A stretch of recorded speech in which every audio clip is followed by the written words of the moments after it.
Halo sahabat Her3, terima kasih sudah klik video ini. Saya Mama Bima di sini.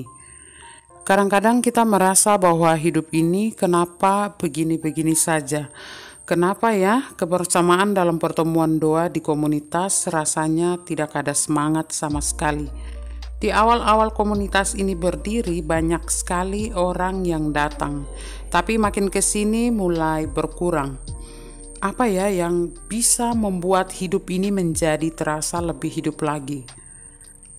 Apa sih yang bisa membuat komunitas menjadi lebih hidup, lebih bersemangat, dan lebih kompak lagi dalam setiap pertemuan doanya? Pasti kita pernah pikir seperti itu. Hari ini saya mau berbagi tentang idealnya pertemuan doa dalam komunitas Kerahiman Ilahi. Ada 3 hal penting yang boleh jadi bisa membantu kita semua dalam komunitas supaya menjadi lebih hidup, lebih bersemangat dalam setiap pertemuan-pertemuan doa di komunitas Kerahiman. Ada 3 hal yang bisa membuat diri kita masing-masing dan komunitas makin hari makin lebih bersemangat. Semangat itu harus dimulai dari dalam diri sendiri dulu, baru kemudian meluas dalam kelompok. 3 hal itu adalah yang pertama, waktu untuk diri sendiri. Seringkali kita lupa memperhatikan diri kita sendiri. Kita terlalu sibuk dengan begitu banyak pekerjaan kita sehari-hari, atau kita terlalu sibuk mengurusi orang lain. Seperti terlalu sibuk urus keperluan anak, keluarga, orang tua, dan pekerjaan di kantor atau di tempat kerja yang lain. Terlalu banyak sekali hal-hal yang membuat kita sibuk, sampai-sampai kita lupa perhatikan diri kita sendiri, lupa memperhatikan kebutuhan terpenting diri kita sendiri. Kesibukan-kesibukan itu semua bisa berdampak kurang baik bagi fisik kita, mental kita, juga kesehatan kita. Sebenarnya begini, kalau kita sudah capek secara pikiran, fisik juga pasti berdampak. Kalau sudah lelah begitu, bagaimana kita mau berikan yang terbaik untuk orang lain, untuk keluarga, dan untuk komunitas? Misalnya kalau ada anggota keluarga yang sakit, kita pasti cepat-cepat antar ke rumah sakit. Itu kalau kita sendiri sehat. Kalau kita sakit, gimana kita mau tolong orang yang sakit? Jadi kita sendiri harus lebih sehat, lebih baik dulu baru menolong orang lain. Supaya selalu ada keseimbangan dalam hidup. Kita butuh waktu untuk diri sendiri. Misalnya merawat tanaman hias, atau ziarah ke Gua Maria, atau doa pribadi di kapel. Doa komunitas ini bisa membuat kita menjadi segar kembali. Atau di tengah-tengah kesibukan, coba ambil waktu untuk tidur siang sebentar. Bisa juga datang duduk tenang di kapel.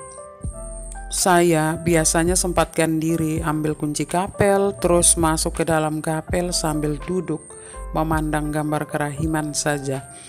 Bingung mau doa apa, mau nyanyi apa, yang penting diam saja, dan tiba-tiba doa-doa muncul dengan sendirinya, lalu saya mulai berdoa. Biasanya setelah itu rasa rindu untuk kembali lagi bersama teman-teman yang lain untuk doa dalam komunitas. Tidur siang, rawat tanaman hias, berkunjung ke kapel sendirian sambil duduk tenang di depan gambar kerahiman. Itu adalah beberapa cara memperhatikan diri sendiri. Perhatian untuk diri sendiri bisa menjaga keseimbangan hidup dalam rumah, komunitas, alam, dan terutama dengan Tuhan. Intinya, setiap kita membutuhkan relaksasi sesuai dengan apa yang kita sukai. Kan tidak semua orang juga suka tanaman hias, mungkin juga ada yang tidak bisa tidur siang. Jadi pastikan bahwa waktu untuk diri sendiri itu disesuaikan dengan apa yang kamu sukai. Yang penting bahwa kita bisa jadi lebih baik, lebih segar, dan lebih bijak menolong diri kita dan siap menolong teman lain atau orang lain dalam komunitas atau kelompok. Jadi menjaga keseimbangan, keharmonisan, dan diri sendiri itu penting supaya bisa selalu siap untuk bergabung dalam setiap pertemuan doa komunitas. Yang kedua, membuat dialog. Afirmasi positif untuk diri sendiri itu sangat penting. Selalu punya waktu untuk berdialog dengan diri sendiri. Dialog dengan diri sendiri secara sadar. Misalnya nih, apa sih yang saya alami sekarang? Apa sih sebetulnya yang saya alami dalam hidup ini? Apa sih sebetulnya yang kita alami dalam komunitas? Secara manusia kita pasti pernah punya masalah, bisa dengan diri sendiri, bisa juga dalam komunitas.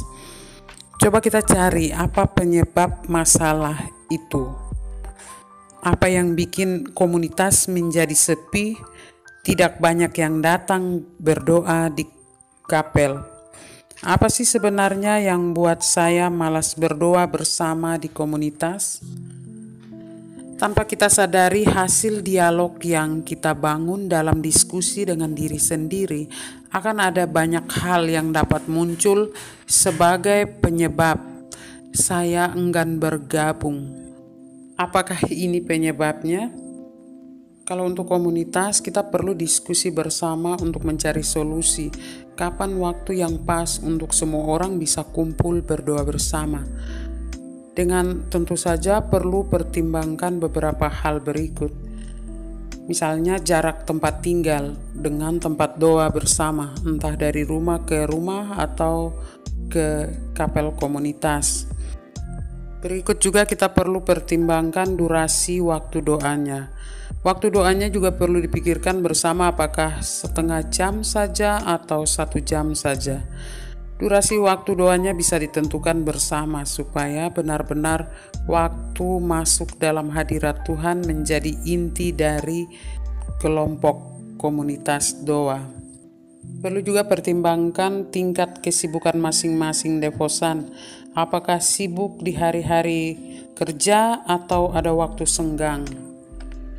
Yang berikut lagi, kita juga perlu pertimbangkan usia para devosan. Apakah kebanyakan lansiakah atau orang muda? Lalu kita juga pertimbangkan materi yang ingin dibahas.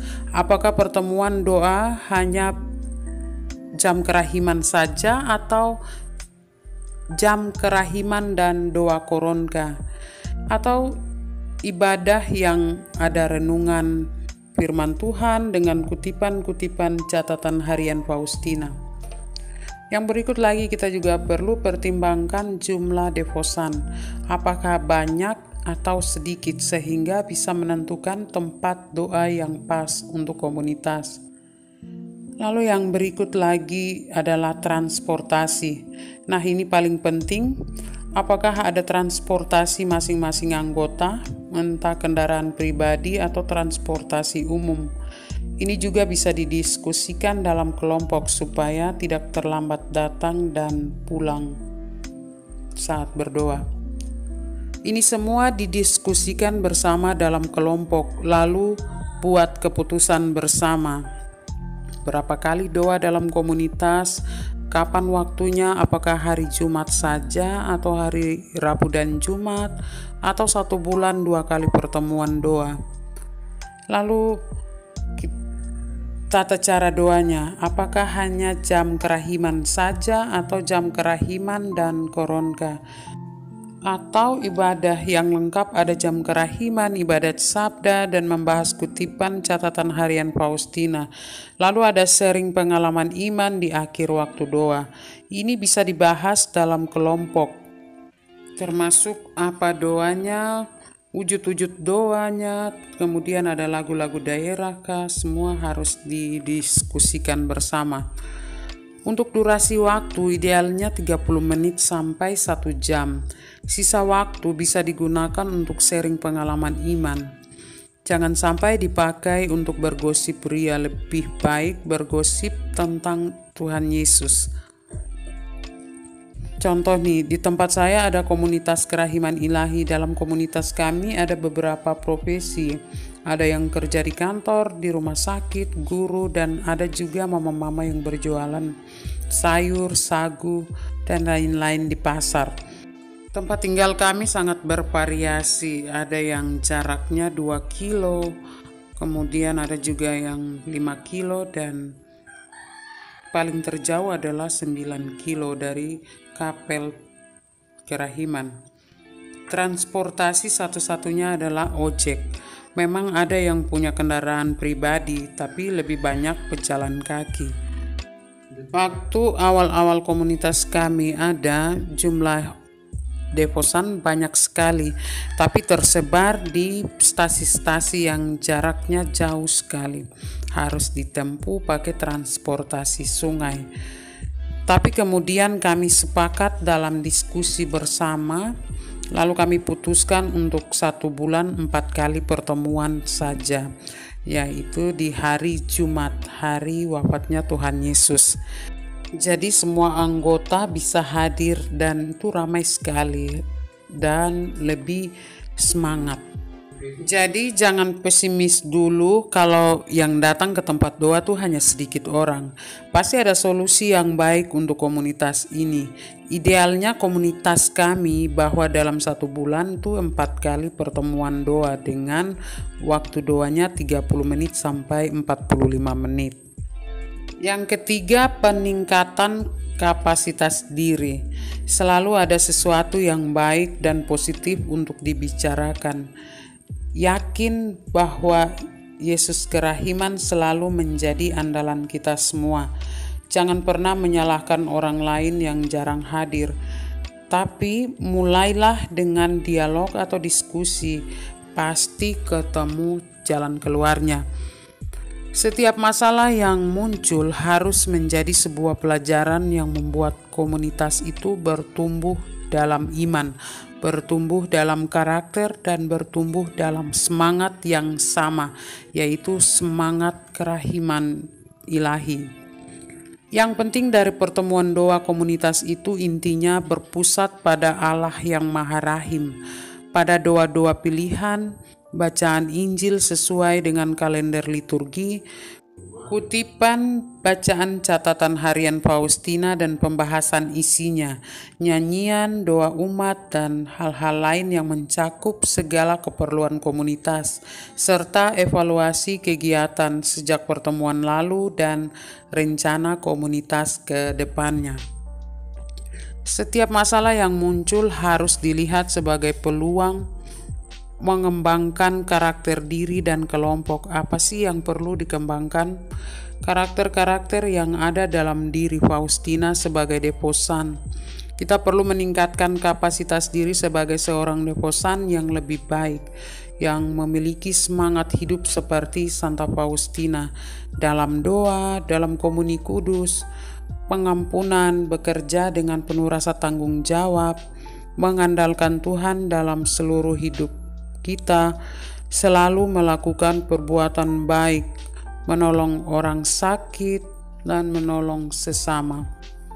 Kita juga perlu meningkatkan pengetahuan kita tentang hidup Faustina, semangat hidupnya, ketekunannya dalam berdoa. Perlu selalu belajar lebih banyak melalui podcast, melalui renungan-renungan. Itu bisa menambah wawasan. Untuk bisa membuat komunitas menjadi lebih hidup, kita perlu 3 hal.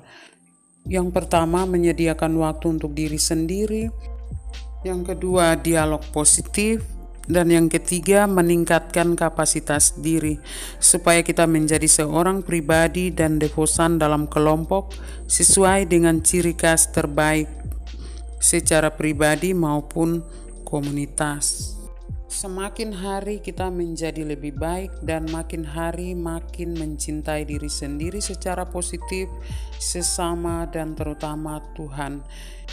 Itu saja sahabat, terima kasih banyak sudah nonton video ini. Tuhan Yesus memberkati. Kita ketemu kembali di video selanjutnya. Bye-bye.